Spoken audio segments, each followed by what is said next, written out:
Hi, good morning. I'm here teaching Good Eric morning. Swenson how to use the Cramner Abacus. First, Eric, we need to identify its parts. There are the unit markers, the lines occurring at 3 column intervals on the lower portion of the frame of the abacus, as well as the counting bar and the use as commas in large numbers or as decimals. Each bead, the beads, below the counting bar has a digital value of 1. Its numerical value is determined by what rod it's on. Each bead above the counting bar has a digital value of 5. Its numerical value is determined by the rod it's on. So each rod, what is a rod? Each rod has a place value as following, beginning with rod 1. That is the units, then tens, hundreds, thousands, 10,000, all the way to trillions.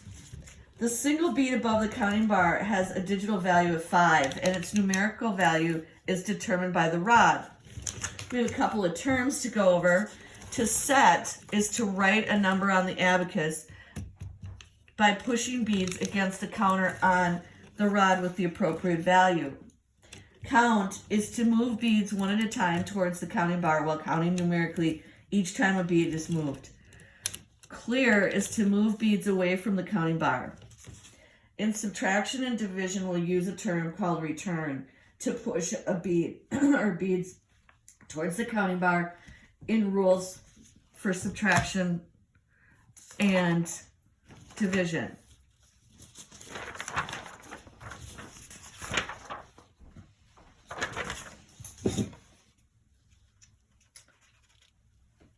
Okay, so locate the desired rod with your index finger, your left index finger. Okay, thank you. And this finger is the helper and does the looking for the mathematical computations. The left index finger should move to the rod immediately left of the working rod to help when needed. The right index finger will move the beads and hold the rod position. When writing numbers, it's preferred to work left to right. Set for me 25.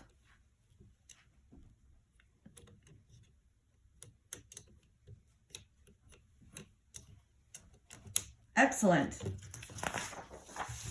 Now set 164.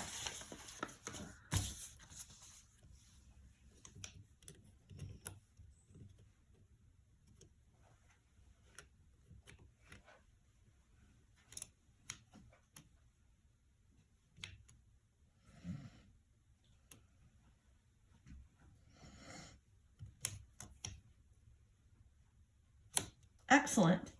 Okay, now we're going to do some addition. Set the first number of the problem from left to right. So let's do 3 plus 1. Set the first number from left to right. Set 3 in the units column. Now add 1 for a sum of 4. 5? 4. Okay, now set for me 5 plus, and then add 3. Set 5 and add 3 for a sum of what? 8? Yes, but this is, what's this? This is 30, 5, 6, 7, 8, 9. This is 39. Okay, so 8 would be... I'm just staying on this side. I'm just staying on this one, right? Yeah. So 8, 5 plus 5 3. plus Excellent. 3? Yep. That's it? Yep. Okay, so How is that? This is 5? This denotes 5? This still denotes 5? Okay. So there's a couple of rules about adding that are helpful when using the abacus, and the rule of 4 is used when counting on one rod with 4 beads pushed against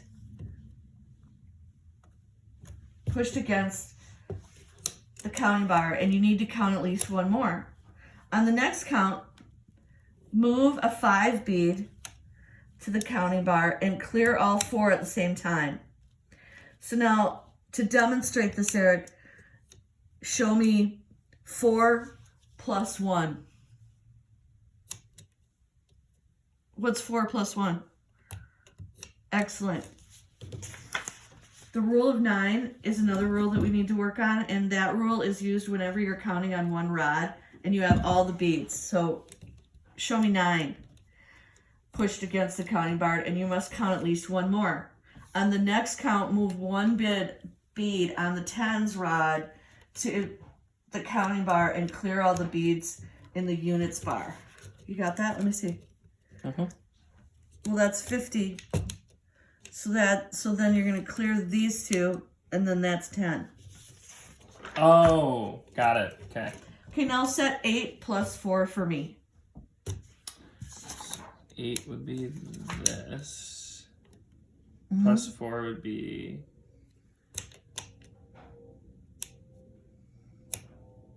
8 plus 4 is 12. That should be 12. 8 plus, yeah. Good job. Okay, there's a rule of 49. And that rule uses whenever you're counting on one rod and you have all your beads against the counting bar, you need to count at least one more, and the rod to the immediate left has 4 1 beads pushed up against. So here we've got, this is 9 and then 4. So this gives you 49, right? So I don't have sight, so I need to touch this. okay. So on the next count, move the 5 beads on the 10 rods and clear all the other beads on the 10 rods and the unit at the same time.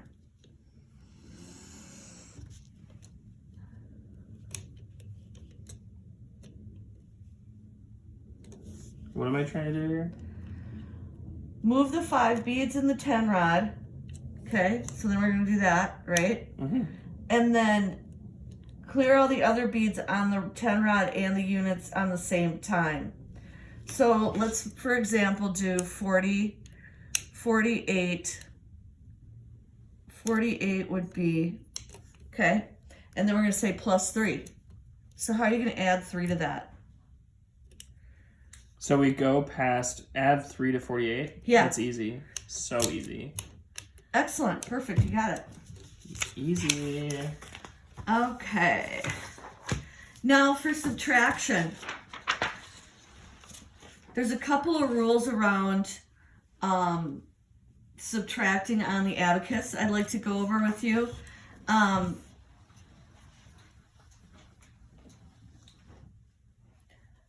So we set the first number of the problem, say 4 minus 1. When setting any number, each bead has its numerical value, right? So say 4, okay. Count the second number of the problem, 1, and then count pushing away from the counting bar. Excellent. So the rule of 5 applies whenever you're moving 1 bead at a time away from the counting bar. The rod you're counting on has no more beads pushed against the counting bar, but does have the 5 beads set. And you need to continue counting on that rod. The next count pushes the 5 bead away from the counting bar and return all 4 beads at the same time, okay? Let me demonstrate this for you, Eric. So if it's 5 and you're going to say take away 1, what are you going to do? Push this away. Yeah. And then add 4. Excellent. All right. I think I understand the subtraction and addition now. Say 8 minus 5. 8 minus 5? Yep, All right, so we're going to set 8. Set 8? Set 8. Yep. Show me. Yep. And now minus 5. Minus 5 for 3. Easy. Easy as pie. Easy peasy. Okay. The rule of 0 applies when you are moving your beads one at a time away from the counting bar. The rod that you're counting on has no beads left, but there's 1 bead on the tens rod to the left, and you need to continue counting, okay? So this is 9, right? So wait, what is 9? I don't have eyesight. Okay, there you go. That's 9. Okay, so now you would then, to add 1 more, this is 10, right? Yeah, that's 10. 9. And then, yeah, 10. Okay. Perfect. So if you had 12 and you minus 4, how would you do that? 12 minus 4 is 8, right? Yep. You would just go 12 minus 4. You want 8? That's what we do. Yep, that's exactly right. Now, there's a rule of 50, and whenever you move one bead at a time away from the counting bar, you need to apply the rule of 0. And the rod to the immediate left has only a 5 bead set. On the next count, push the 5 bead on the 10 rods away from the counting bar and return the 4 1 beads in the 10 rods and all the beads of the unit rod. Okay, so this is 9 on the unit. 9 on the unit. Oh, you're going to use your left hand too. Okay, so you got 9 there. And then you're going to have the 5 bead on the 10 rod.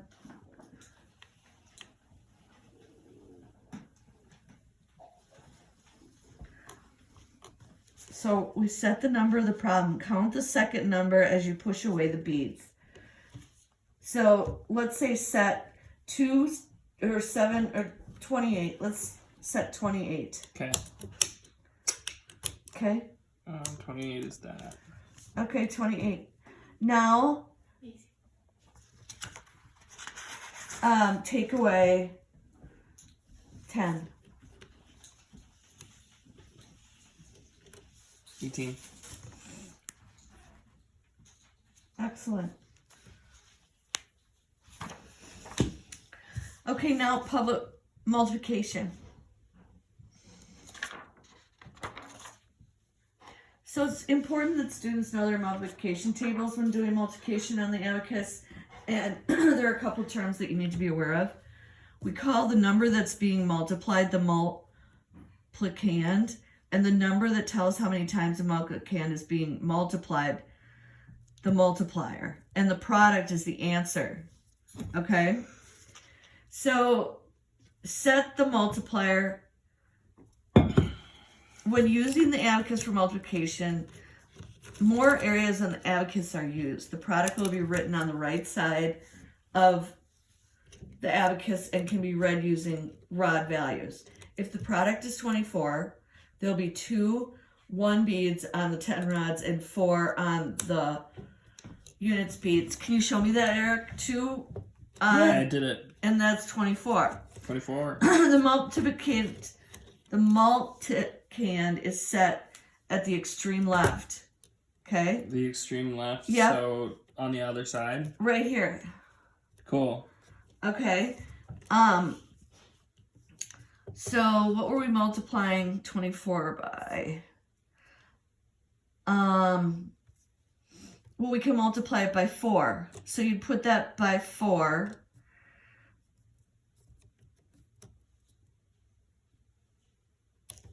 Okay, so did you put that in 4? Put just this rod at 4? Yeah. Oh, that's what I'm multiplying by? Yeah, so 4, you can't go into 2, right? It's more than 2. So then we have to go to the next and say 4 into 28. So we know 4 goes into 8 twice. 24. It's 24. Okay, sorry. So we know 4 goes into 4 once, right? Mm-hmm. So then we're going to pull those back. And then how many times does 4 go into 20? 5 times. Okay, show me that. Show you 5? Yeah. Perfect. So let's try it again. We got 46 times 2. The multiplier should be set on the 4th rod. How did 26 times 2 equal 5? All right. 26 times what? Times 4 equal. How did 26 times 4 equal 5? I'm sorry. I must have lost track of myself. Okay, so this is 26, right? And that's 4. Yeah. So we're going to 4 times 2 is what? 4 times 2 is 8. Okay, so then we're going to put 8 on that. Oh, I understand. And then 4 times 6.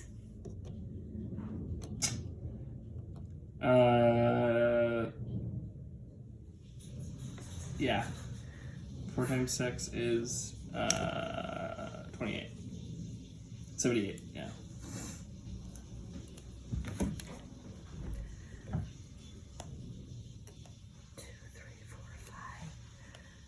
It'd be 52.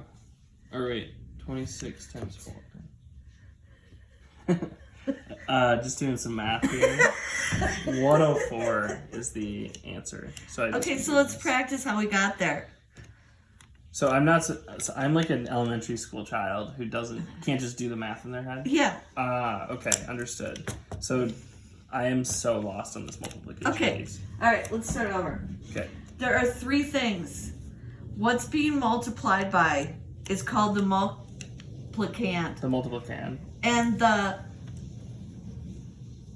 multiplicand is to be multiplied is the multiplier, and the answer is the product. Yeah. So when using the abacus for multiplication, more areas on the abacus are used. The product will be written on the right side of the abacus and can be read using rod values. Oh, I see how If we the got product to. is 24, there'll be 2 1 beads in the 10 and 4 1 beads in the unit. Okay, set that for me.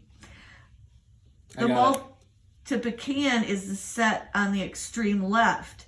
The multiplier is set towards the right side of the abacus. And the placement of the multiplier is the most important step in setting up the problems. To determine the position of the multiplier, with the right hand moving from right and left, repeat the problem with the right finger touches each rod for each digit and the word times. Okay, so watch. Okay. Watch. 24 times 4. Okay? So then we're here. When the finger touches the last number of the multiplier, that is one set the multiplier, or begin to set the multiplier if it's more than 1 digit. Okay? So that's where we're going to set it. So this is where the 4 is. There you go. Okay. So if the problem is 24 times 4, isn't that what we were? 24? Yeah. Yep. Times 4, the multiplier should be set on the 4th rod. Moving from right to left on the abacus, one repeats the problem. 24 times 4. 80. So now the multiplier is set. 92, right? And it's 92. I think Oh, that's right, but I can't do it in my head because I'm a little child. Well, you can try. Okay. Okay. So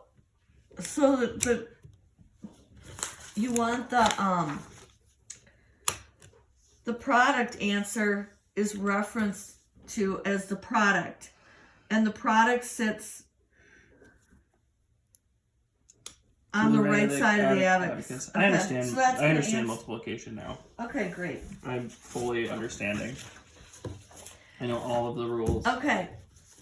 So remember to begin multiplying the unit number of the multiplier by the first number of the multiplicand. Extreme left. Continue multiplying each number of the multiplicand by the unit number of the multiplier. When you finish the unit's number of the multiplier, clear it and begin multiplying the next number by the multiplier by the end, the entire multiplicand. When the multiplying a number, think in terms of 2 digits. 2 times 8 is 16. Think 1/6. 2 times 3 is 6. Okay. Need water? Probably. This number is what is added. Because the number is added to rods at the same value as the number that's added, it's easier to add 0/6 rather than 1/6. Rather than just 6. Okay. Set the multiplicand to 21 on the extreme left. Okay. 2, 1. Okay, 21. The multiplier of 8 should be set on the 4th rod because we're saying 21 times 8. Okay? So now go to the 4th rod because remember it was 21 times 8. And so then we're going to be right here and you're going to set this to 8. Okay? So now the right index finger moves to the rod to the multiplier's immediate right, the 3rd right? You're going to be on this one? Yep. Okay. With the right index finger on the 2nd rod, set 0 and move to rod on the right and set 8. Okay. You're now finished with the multiplier, so clear the 8 on the 4th rod before you read your answer. My answer's 8. The product is 168. 168. That's what I got. Do you? Let me see. 168. So this is... Oh, I see. 168. Can we do it one more time? Sure. Let's do it one more time. Okay, 21. Over on the left. All right. Set that to 21. How do I set this? So is this units? Yeah, Yes. it is. Got it. Okay. Okay. So that's 21. 21. That's your multiplicand, right? Yeah, that's my multiplicand. Okay, then we're going to say 2, 1 times 8. So you're going to set this to 8. Yeah, this to 8. Okay. Now, with your right index finger, move to the rod to the multiplier's immediate right. Okay? Yeah. So that's the 3rd rod. The 3rd rod on the right. Right here. Yes. Okay. No, the 3rd rod over here. Oh, okay. Okay. The left index finger looks at the multiplier 8 and the multiplicand 2. 8 and 2. 2. Since 8 and 2 is 1/6, push up 1 bead on the 3rd rod with your index finger. No, this one. 1, 2, 3. Yeah. With your index finger and move to the next rod on the right, the 10 rods, and do 6, okay? Right?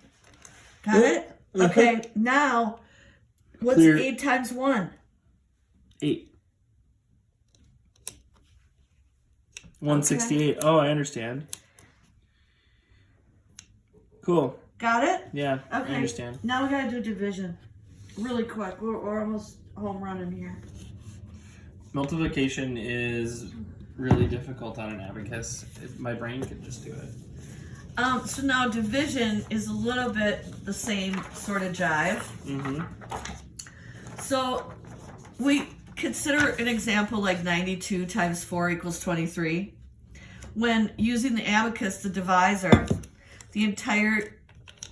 Please describe the terms of division for me, please. I will. don't know. I've never heard of division. When using the abacus for division, the entire abacus is used. The divisor is set on the extreme left of the abacus, all right? Okay. The dividend is set on the extreme right side of the abacus, okay? So the example is 92 times 4 equals 23.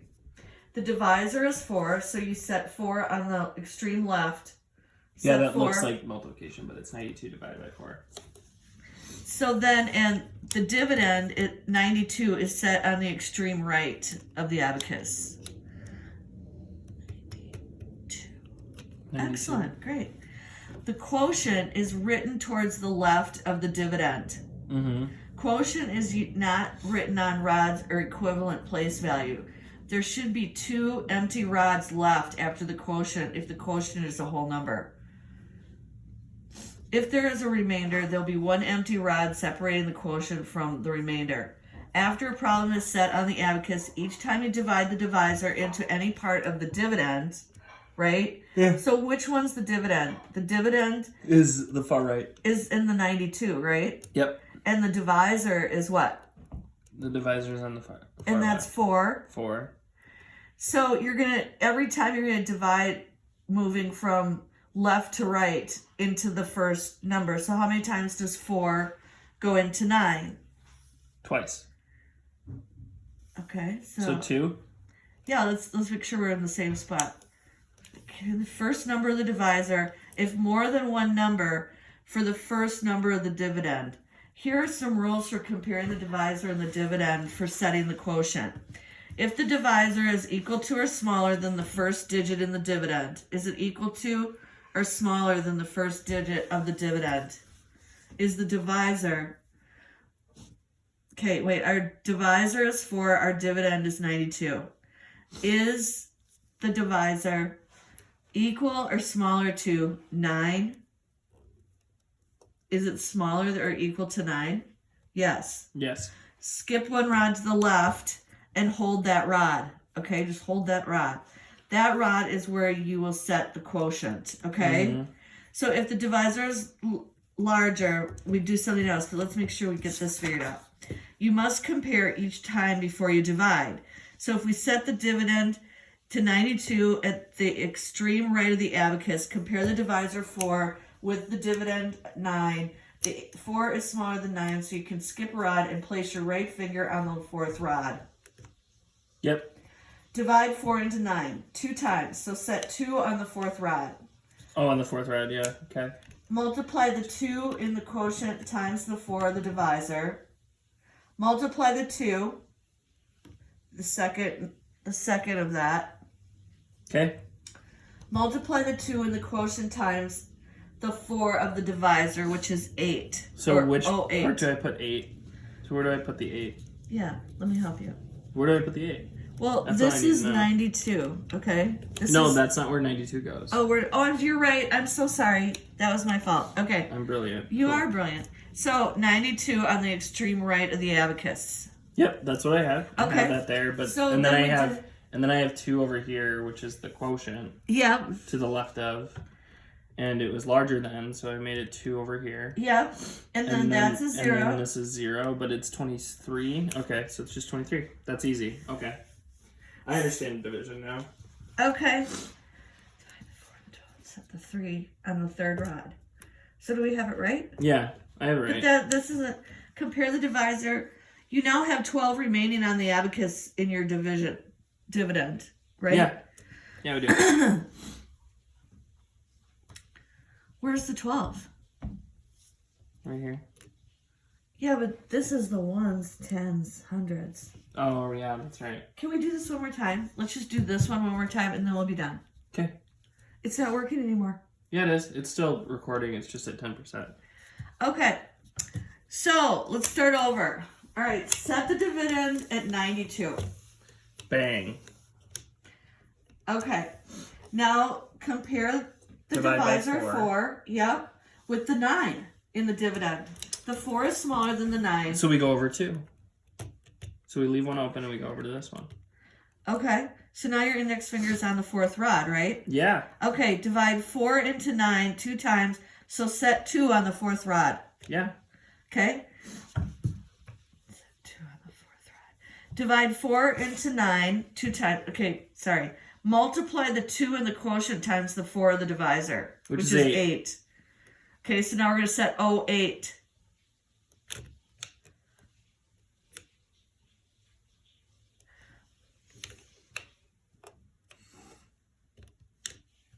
Okay, now you got 2 and then 08. Oh, I understand. Okay. Subtract the 8. The 0 is subtracted from the 3rd rod. Subtract the 8. So 1, 2, 3, subtract 8 from here. Okay. This is a 10. So this would be 9. So 8, 7, 6, 5. So that's only 4.